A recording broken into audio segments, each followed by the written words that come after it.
फिर आपको कहानी गढ़ देना है। द्वितीय सर्ग। वो समय था जब अंग्रेजों के अत्याचारों से भारतवासी अत्यधिक आतंकित थे। दूसरे सर्ग में क्या था?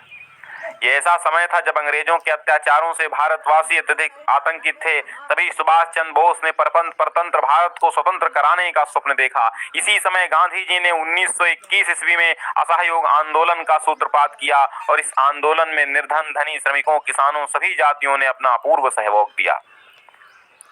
वकीलों द्वारा न्यायालयों का बहिष्कार कर दिया गया, सरकारी उपाधियों को लौटा दिया गया, विदेशी वस्तुओं का घर घर में होली जलाई गई। इसी समय देशबंधु चित्तरंजन दास ने नेशनल कॉलेज की स्थापना कर दी। सुभाष चंद्र बोस को ही इस कॉलेज का प्राचार्य नियुक्त किया गया। सुभाष चंद्र बोस ने छात्रों के हृदय में देशभक्ति की ज्वाला को प्रज्वलित कर दिया।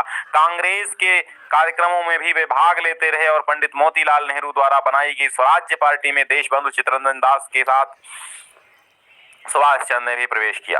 स्वराज्य दल द्वारा काउंसिल में प्रवेश करने का निर्णय लिए जाने पर सुभाष ने दल के प्रतिनिधियों को जिताया तथा कलकत्ता महापालिका में बहुमत प्राप्त किया। इस महापालिका में देशबंधु को नगर प्रमुख तथा सुभाष को अधिशासी अधिकारी का पद दिया गया।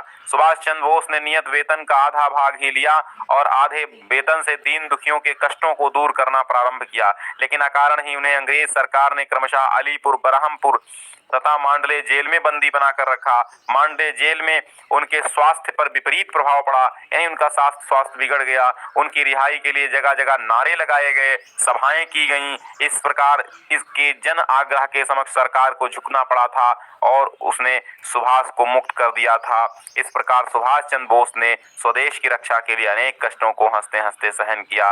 इस सर्ग से एक उदाहरण दृष्टव्य है। इस कभी संकटों की सुभाष ने कुछ परवाह नहीं की। कभी संकटों की सुभाष ने कुछ परवाह नहीं की। सही यातना पर परिवर्तित अपनी राह नहीं की। सही यातना पर परिवर्तित अपनी राह